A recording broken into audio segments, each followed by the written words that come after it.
Assalamualaikum warahmatullahi wabarakatuh. Pada kesempatan kali ini saya akan membahas mengenai transaksi intercompany antara P dan S dalam transaksi obligasi.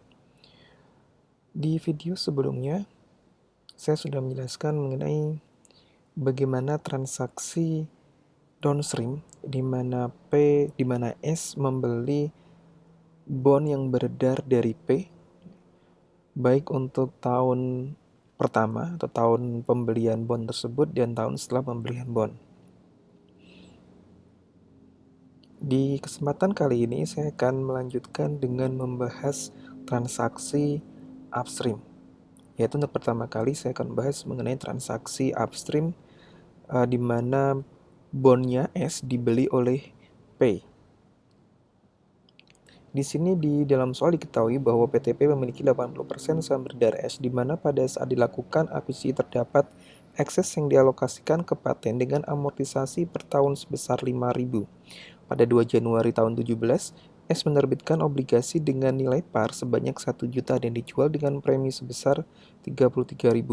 Obligasi tersebut akan jatuh tempo 4 tahun dan mempunyai kupon 10% yang dibayar setiap 2 Januari dan 1 Juli.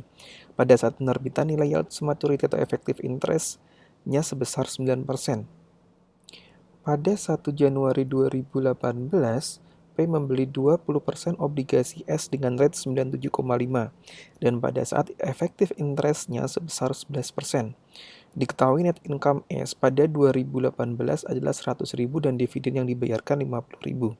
Sedangkan pada 2019 S melaporkan net income 200.000 dan dividen sebesar 100.000.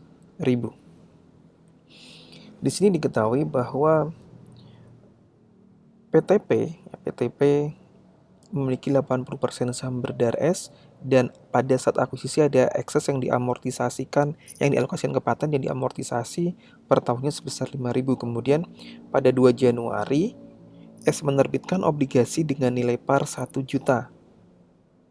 Jadi kalau saya bikin schedule-nya bond payable di sini.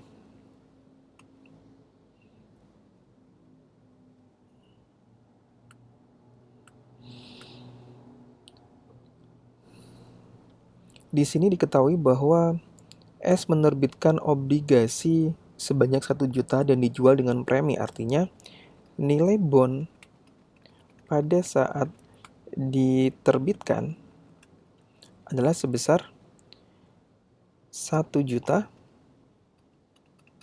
ditambah dengan preminya 33.000. 1 juta 33.000. Kemudian dibayar 2 tahun 2 semester ya, per semester. 1 tahunnya 2 kali, yaitu pada 1 Januari dan 1 Juli. Atau 2 Januari dan 1 Juli. Jadi di sini adalah semesteran. Maka kalau kita hitung nilai kupon paymentnya, berarti kan 10% dibagi dengan 2 karena tengah tahunan dikalikan dengan 1 juta. Oke, akan ketemu sebesar 0,1 dibagi 2 dikalikan 1 juta. 50.000. Sehingga kita akan bisa melakukan schedule pembayaran atau schedule amortisasi loan-nya. Oke, berarti di sini saya akan mulai dengan tanggal, kemudian saldo awal, kemudian kupon payment-nya, kemudian interest expense, kemudian amortisasi premi, dan saldo akhir. Diterbitkan pada 2 Januari tahun 2017. Kemudian di sini 1 Juli 2017. 1 atau 2 Januari tahun 2018. Kemudian 1 Juli tahun 18 2 Januari tahun 19, 1 Juli tahun 19, kemudian 2 Januari tahun 2020, dan 1 Juli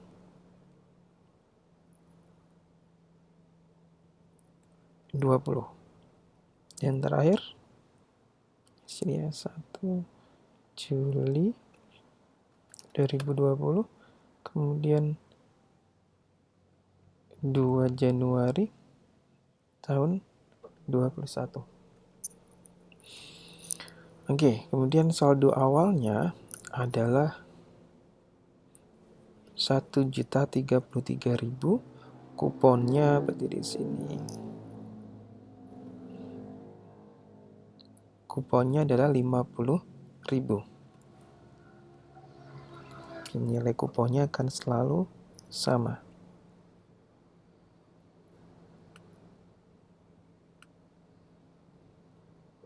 Oke.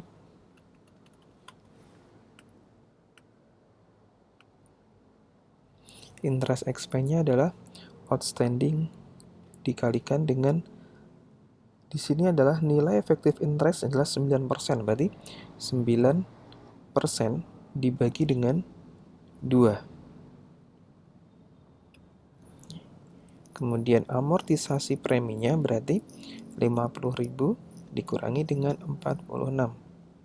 Sehingga saldonya adalah saldo awal dikurangi dengan amortisasi premi. Oke. Kemudian saya copy ke bawah. Amortisasinya juga saya copy ke bawah.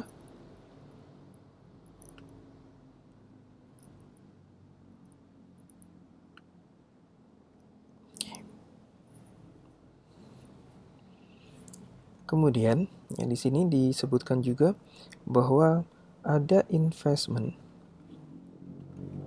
in bond yang dilakukan oleh P, yaitu dengan P membeli membeli obligasi beredarnya S dengan rate 97,5. Artinya pada 1 Januari 2018 nilai investment in bond-nya atau pembelian sebesar 1 juta dikalikan dengan 97,5%. Jadi dia beli 20%-nya, ya 20%-nya sini dikalikan dengan 20%. Sebesar 195.000. Ya.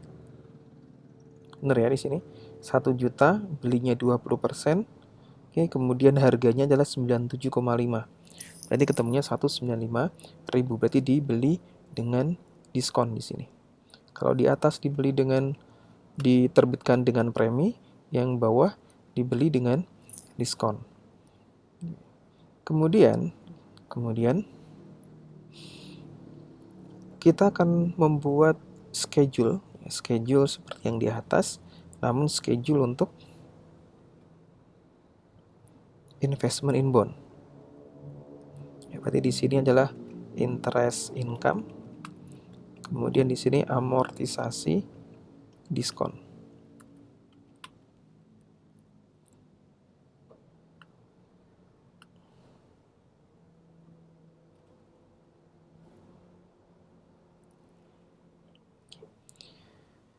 Dimulai dengan tadi 1 Januari 18, berarti ngikutin yang di atas akan menerima pertama kali 2 Januari 18, kemudian 1 2 Januari 19, 2 Juli 19, kemudian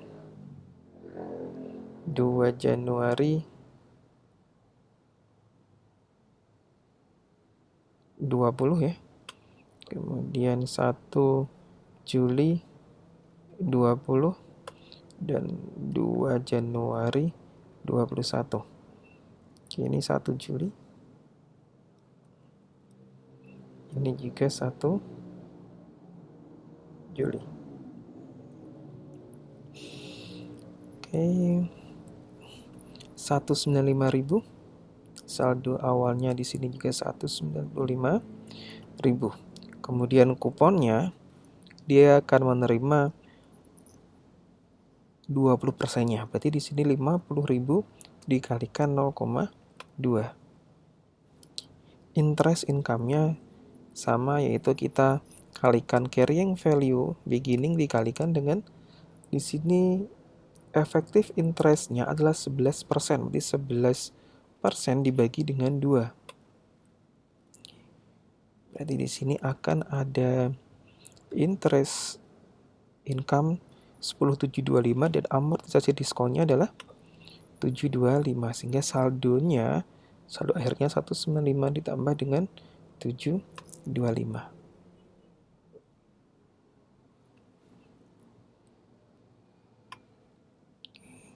Kemudian kuponnya di sini. Kemudian saya copy di bawah.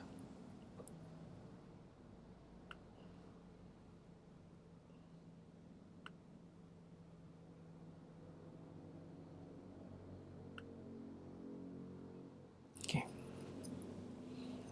Ini adalah schedule untuk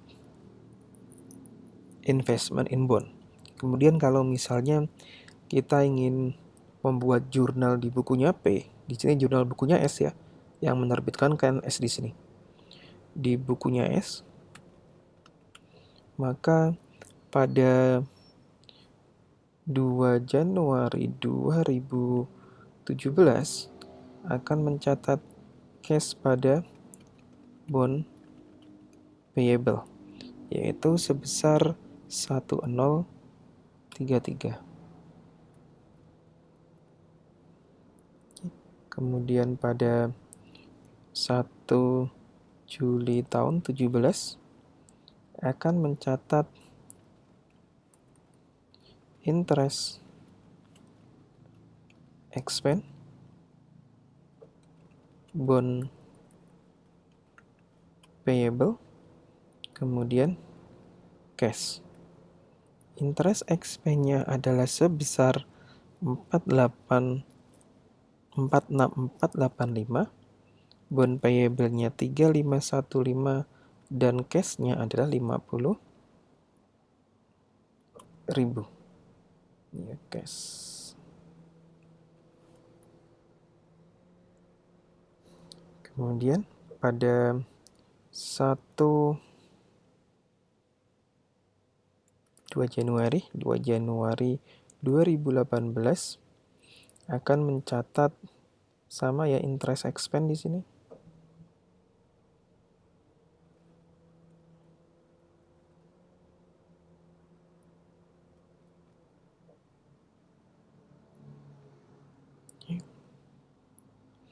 Interest expense-nya sekarang menjadi 46327, bond payable-nya 3673, dan cash-nya adalah 50.000.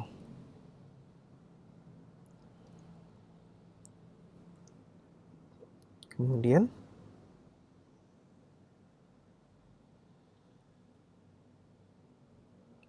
pada 1 Juli 2018, saya akan catat di sini.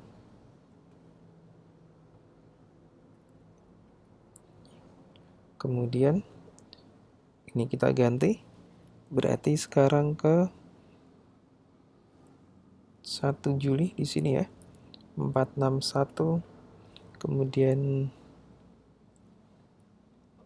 38, dan di sininya 50.000. Oke, kemudian satu lagi saya akan bikin di sini, namun di sini adalah tanggalnya adalah 31 Desember. 31 Desember. Berarti di sini nanti masih interest payable, yaitu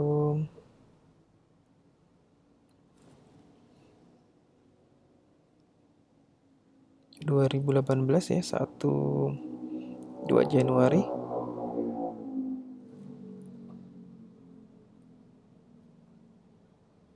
Oke, di sini 45, kemudian 4011. Sedangkan di bukunya P akan dimulai dari sini. Ini bukunya P.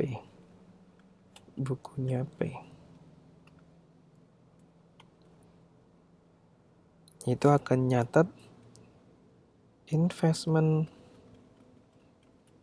in bond pada cash, yaitu sebesar 195.000.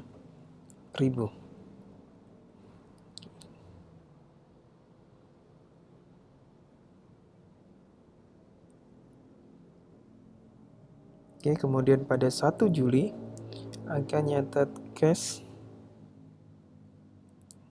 kemudian investment in bond pada interest income.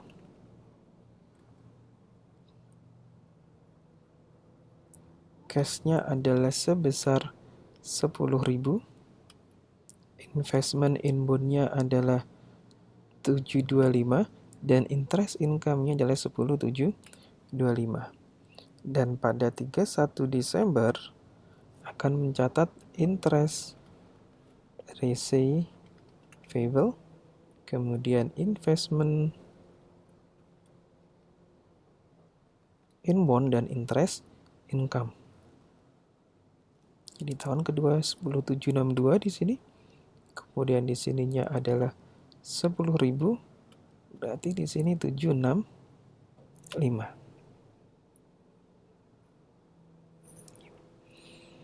Ini adalah transaksi di bukunya S dan bukunya P terkait bond payable dan investment in bond.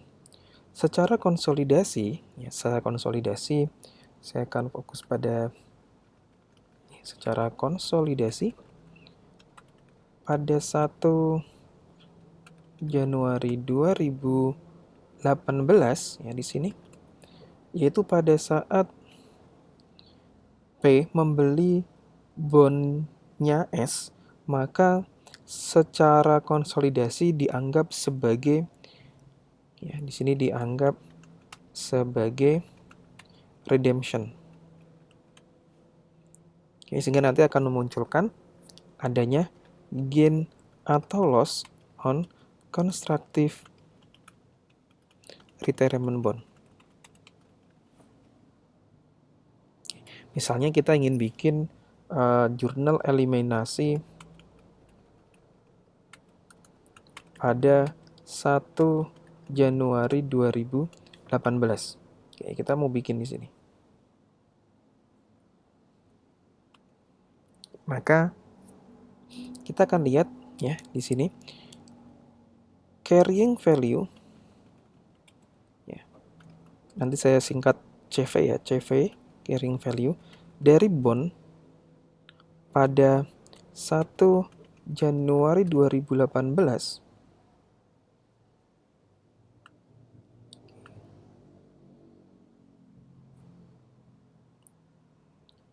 kalau kita lihat di sini adalah sebesar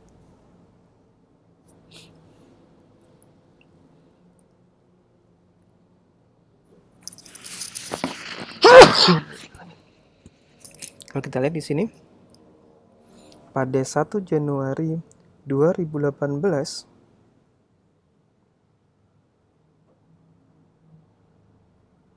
adalah sebesar 1025 ya.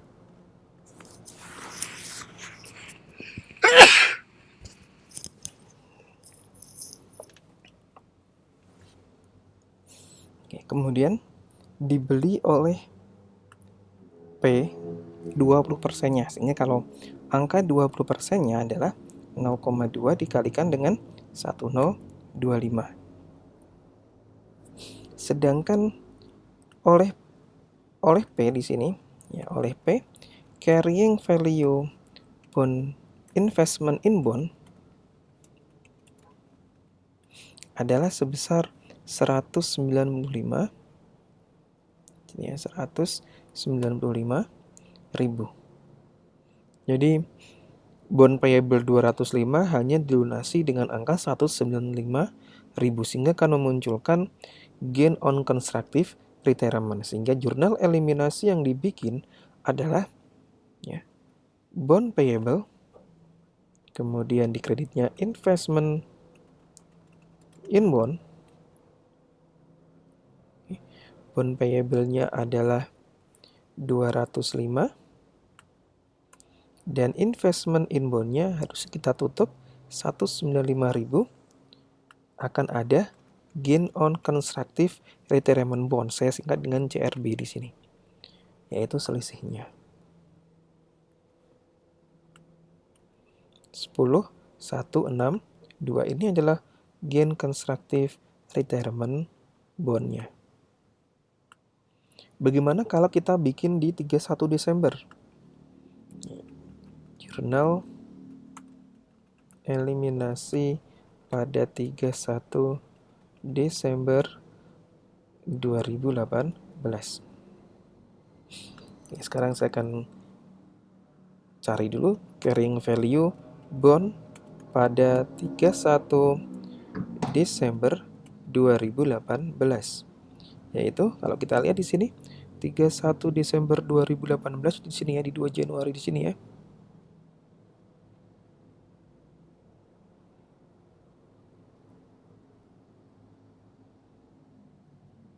Itu 10.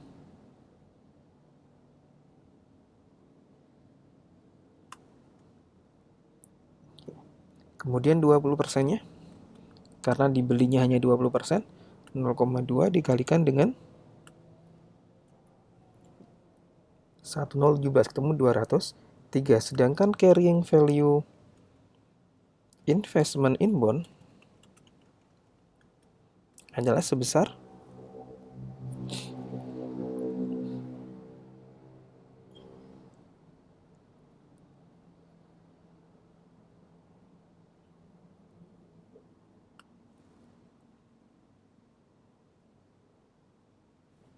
196.490. Sehingga di sini akan ada selisih carrying value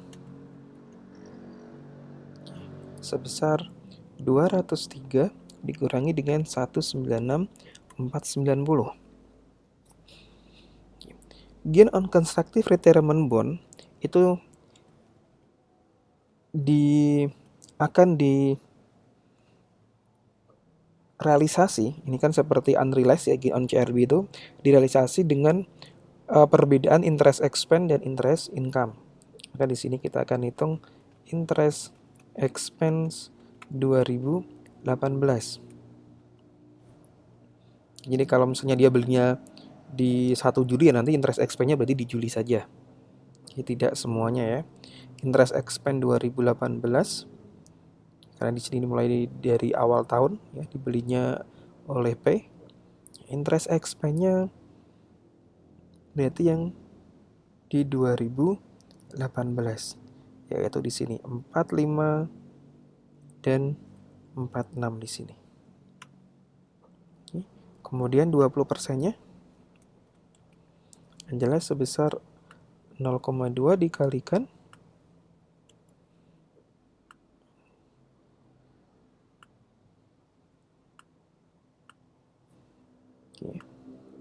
0,2 dikalikan dengan 18.430. Kemudian interest income-nya adalah sebesar, jadi baru dapat di Juli dan Desember interest income-nya ya. Atau kalau kita lihat di bukunya P di sini interest income. Oke. 21.490, sehingga perbedaannya ini selisih interest income dan interest expense adalah sebesar 21490 dikurangi dengan 18430. Oke. Kemudian jurnal eliminasinya berarti bond payable, investment in bond, selisihnya adalah gain on constructive retirement bond. Bond payable-nya adalah sebesar 203, kemudian investment in bond-nya adalah 196, dan selisihnya adalah gain on CRB. Dan satu lagi adalah kita mengeliminasi interest expense karena tidak boleh adanya transaksi di antara P dan S. Maka di sini kita hapus interest income pada interest expense. Interest income-nya adalah 21490 dan interest expense-nya adalah 18430. Oke, sehingga akan ada gain on CRB adalah sebesar 3060.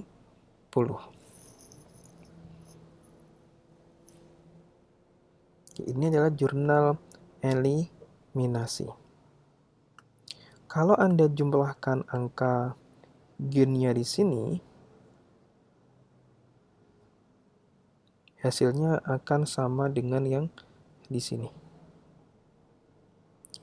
Kita coba ya.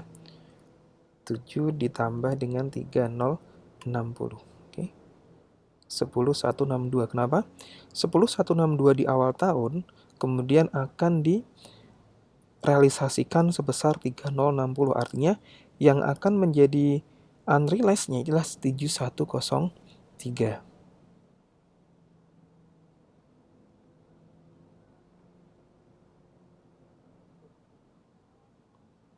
Ya, sehingga bagaimana dampak pada NCA expense?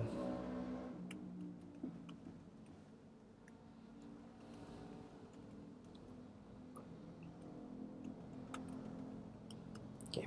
NCA expense-nya berarti kan 20% dikalikan dengan net income S dikurangi dengan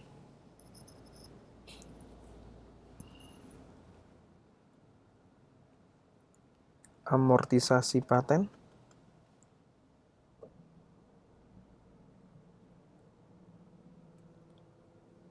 kemudian ditambah gain on CRB. Oke, gain CRB yang awal di sini ya, yang awal 10 mana tadi? Di awal tahun di sini ya 10162, kemudian dikurangi dengan interest income ditambah dengan interest expense. Karena dia adalah upstream. Maka di sini 0,2 dikalikan dengan net income S pada 2018 adalah 100.000. Saya ini tulisin 100.000 dikurangi 5.000 dikurangi dengan 10162. Maaf, ditambah ya. Ditambah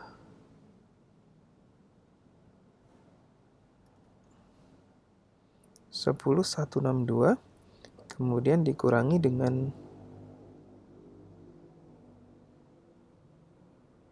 interest income ditambah dengan interest expense. Ketemu 2421, di sininya 0,2 dikalikan 50.000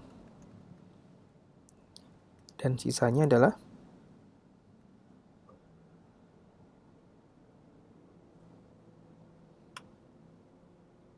NCA ending.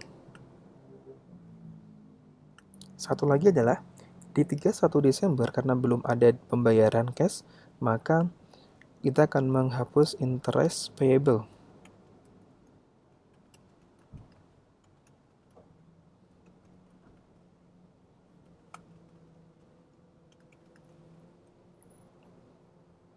Yaitu interest payable-nya sebesar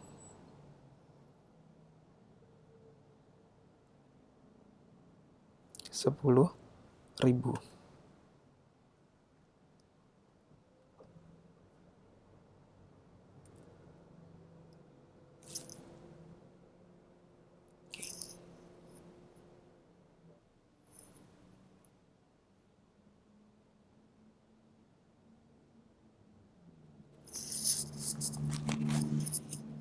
Oke, demikianlah pembahasan mengenai transaksi jual beli dan eliminasi di tahun pertama atau tahun pembelian tahun pembelian bond oleh P secara upstream di sini.